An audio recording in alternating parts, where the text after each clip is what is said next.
South ఇండియాలోనే అతి తక్కువ ధరలకి రత్నాలనందించే ఏకైక సంస్థ 6JVR. ప్రేమ పేరుతో బుట్టలో వేయడం, మనసులో కోరికలు తీర్చుకోవడం, మోజు తీరిన తర్వాత ఏదో ఒక కారణంతో ప్రాణాలు తీసేయడం అన్నది ఇప్పుడు మంచినీళ్ళ ప్రాయంగా మారిపోయింది. హిమాచల్ ప్రదేశ్ మనాలిలో జరిగిన ఓ యువతి దారుణ హత్య ఈ దారుణ పరిణామాలకు మరో తాజా తార్కాణంగా నిలుస్తోంది. ఇంతకీ అక్కడేమైంది?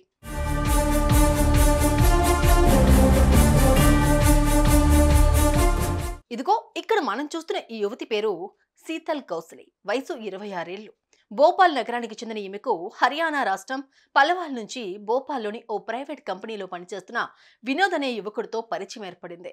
వినోద్ వయసు 23 ఏళ్లు. తనకంటే 3 ఏళ్లు వయసు తక్కువ అని తెలిసిన శీతల్ వినోద్ను ప్రేమించింది. ఇద్దరు చక్కగా స్థిరపడిన వెంటనే పెళ్లి చేసేసుకుందామంటూ వినోద్ ఆమెను నమ్మించాడు. తరచూ డేటింగ్ పేరుతో ఆమెను నగరంలోని పలు ప్రాంతాలకు తిప్పేవాడు. ఎలాగూ పెళ్లి చేసుకోబోతున్నామంటూ ఆమెను శారీరకంగా లొంగ తీసుకున్నాడు. ఇలా 3 ఏళ్లు గడిచాయి. అయితే ఎక్కువ కాలం ఇలాగే గడిపేయడం కరెక్ట్ కాదని, ఇద్దరం పెళ్లి చేసుకుని పెద్దల ముందుకు వెళ్తే వారి అంగీకారం కూడా దొరుకుతుందని పెళ్లికి ముహూర్తం చూడాలంటూ శీతల్ వినోద్ను రిక్వెస్ట్ చేయడం మొదలుపెట్టింది. ఈ రిక్వెస్టే ఆమె ప్రాణాల పాలిట మృత్యుపాసంగా మారబోతోందని ఆమె గ్రహించలేకపోయింది.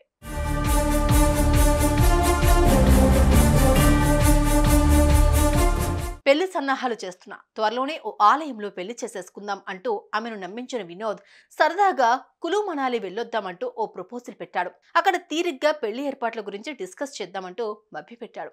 దీంతో మారు మాట్లాడకుండా శీతల్ అతనితో కలిసి ట్రైన్ ఎక్కింది. మనాలి చేరుకునే వినోద్ ముందుగానే ఓయోలో రూమ్ బుక్ చేసుకున్న హోటల్కు చేరుకున్నాడు. అక్కడ 2 రోజుల పాటు ఇద్దరు ఎంజాయ్ చేశారు. 2వ రోజు రాత్రి వినోద్ తన రాక్షస మనస్తత్వాన్ని బయటపెట్టాడు. ఆమెను నిర్దాక్షిణ్యంగా గొంతు నులిమి చంపేశాడు. తనతో తెచ్చుకున్న ఓ పెద్ద సూట్ కేసులో ఆ శరీరాన్ని కుక్కి ఆ పక్క రోజు ఉదయాన్నే హోటల్ నుంచి చెక్ ఇన్ అయ్యేందుకు రిసెప్షన్ దగ్గరకు వచ్చాడు. మీతో వచ్చిన అమ్మాయి ఎక్కడని అడిగిన సిబ్బందికి ఆమె తెల్లవారుజామున లేహ్ వెళ్ళిందంటూ చెప్పి బిల్ కట్టేసి బయటపడ్డాడు.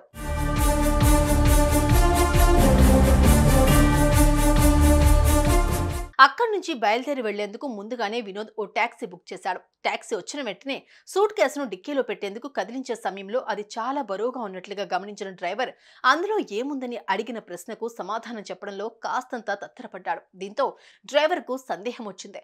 వెంటనే ఆ డ్రైవర్ పోలీసులకు ఫోన్ కొట్టాడు. ఏదో ఉపద్రవం జరగబోతోందని గమనించిన వినోద్ సూట్ కేసు వదిలేసి పారిపోయాడు. అక్కడికి వచ్చిన పోలీసులకు సూట్ కేసులో శీతల్ శవాన్ని గమనించారు. హోటల్లో అతని ఆధార్ కార్డ్ జిరాక్స్ ను తీసుకున్నారు. దాని సాయంతో వేట మొదలుపెట్టారు. హిమాచల్ ప్రదేశ్లోని ఓ బస్టాండ్ లో బస్ ఎక్కి కూర్చొనున్న వినోద్ను పట్టుకున్నారు. పెడరెక్కలు విరిచికట్టి తెచ్చి పోలీస్ స్టేషన్ కు లాక్కొచ్చారు. కేసు నమోదు చేసి లోపలేశారు.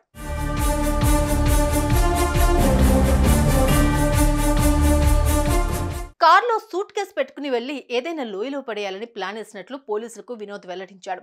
ప్రేమించడం అనేది తప్పు కాదు, కానీ ప్రేమ పేరుతో జరుగుతున్న ఎన్నో నేరాలు ఘోరాలు చూస్తూ కూడా మళ్ళీ అదే ట్రాప్ లో పడుతున్న యువతులు ప్రేమించే ముందు కాస్తంత జాగ్రత్తగా ఉండాలన్నది మాత్రం కాదనలేని నిజం. లేదంటే ఇలాంటి దారుణమైన చావులు తథ్యం.